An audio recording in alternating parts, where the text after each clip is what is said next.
Hello guys, welcome to my channel. ఈరోజు మనం chicken పచ్చడి ఎలా పెట్టుకోవాలో తయారీ విధానం చూసేద్దాం.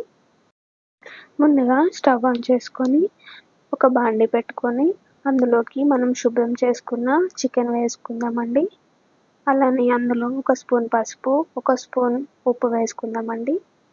ఇప్పుడు బాగా కలుపుకోవాలి చికెన్ని, పసుపు ఉప్పు పట్టేలాగా. నేను ఉప్పు కొంచెమే వేస్తున్నానండి, ఎందుకంటే తర్వాత వేసుకోవచ్చు. చూసాం కదా, ఇలా కలుపుకున్నాక ఒక 1 మినిట్ పాటు మనం మూత పెట్టుకుందామండి.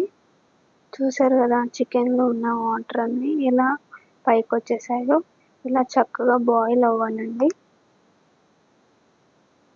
ఇప్పుడు మూత పెట్టుకొని అవసరం లేదు, అలా అప్పుడప్పుడు టూ మినిట్స్కి ఒకసారి 1 మినిట్కి ఒకసారి అలా తిప్పుకుందామండి. ఇట్లా చూపిస్తున్న విధంగా చూసారు కదా, వాటర్ అన్నీ ఇంకిపోయాయి.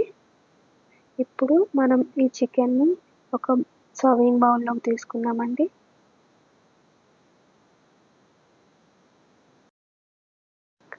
నేనైతే చికెన్ బోన్స్ తీసుకున్నానండి.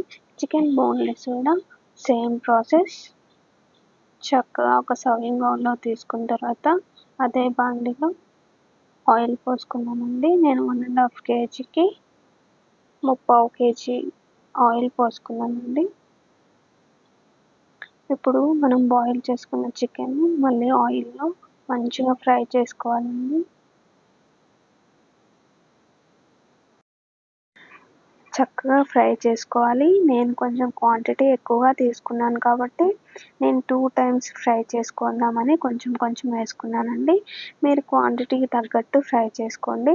చూసారు కదా, లైట్ గోల్డెన్ బ్రౌనిష్ కలర్లో వచ్చేంత వరకు మనం ఫ్రై చేసుకోవాలి చికెన్ని, చూపిస్తున్న విధంగా. అలానే నేను సెకండ్ టైం కూడా ఫ్రై చేసుకొని వేసేసుకుంటున్నానండి. చూసాం కదా ఎంత చక్కగా ఫ్రై అయ్యాయో. ఇప్పుడు ఒక బాండిలోకి పూర్తిగా మనం ఫ్రై చేసుకున్న చికెన్ తీద్దామండి. ఇప్పుడు అదే ఆయిల్లో ఫ్రెష్గా మనం మిక్సీ చేసుకున్న అల్లం వెల్లుల్లి పేస్ట్ వేసుకుందాము.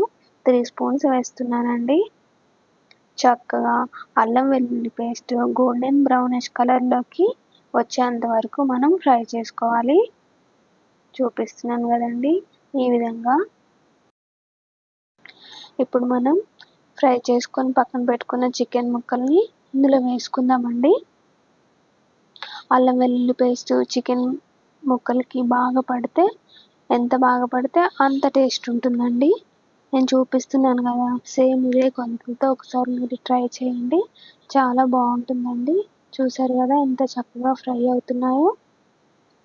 ఇలా చక్కగా ఫ్రై అయిన తర్వాత మనము ఒక 1/2 కప్పు సాల్ట్ వేసుకుందామండి. ఈ ప్రాసెస్ అంతా స్టవ్ ఆపుకొని చేయాలండి. ఇప్పుడు 1 కప్పు కారం వేసుకుంటున్నాను.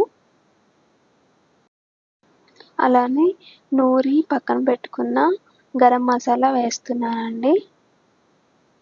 అలానే ఒక 1/2 కప్పు ధనియాల పొడి వేస్తున్నానండి. ఇవన్నీ చక్కగా మనం కలుపుకోవాలండి. చూపిస్తున్నాను కదా, ఈ విధంగా చక్కగా ముక్కకు పట్టేంత వరకు చక్కగా కలుపుకొని పక్కన పెట్టుకుందామండి. ఇప్పుడు ఇందులోనే మనం పొట్టు తీసుకున్న వెల్లుల్లి రెబ్బలు ఒక 10 నుంచి 15 వేసుకుందామండి. ఊరేకుంది అక్కడక్కడ వెల్లుల్లి రెబ్బలు తగిలితే చాలా టేస్ట్గా ఉంటుందండి పచ్చడి అనేది. ఇప్పుడు పక్కన పెట్టుకుందామండి చల్లారేంత వరకు. చూసాం కదండి, చల్లారిన తర్వాత చికెన్ పచ్చడి అనేది ఇలా ఉంటుందండి. నేను ముందుగానే 6 నుంచి 7 నిమ్మకాయలు తీసి రసం తీసి పక్కన పెట్టుకున్నానండి. ఇప్పుడు చికెన్ పచ్చడిలో వేసేద్దాము. వేసి చక్కగా కలుపుకుందామండి. నేను చూపిస్తున్నాను కదా, ఈ విధంగా. చూసారు కదా, ఇలా కలుపుకున్నాక మనం పక్కన పెట్టుకోండి. అప్పటికప్పుడు తినే కంటే కూడా 24 hours ఆగాక తింటే ఇంకా చాలా టేస్టీగా ఉంటుందండి ఈ పచ్చడి అనేది. ఈ వీడియో నచ్చితే లైక్ చేయండి, షేర్ చేయండి, సబ్స్క్రైబ్ చేయండి. ఒకసారి మీరు కూడా చేసి రెసిపీ ఎలా వచ్చిందో నాకు కింద కామెంట్లో చెప్పండి.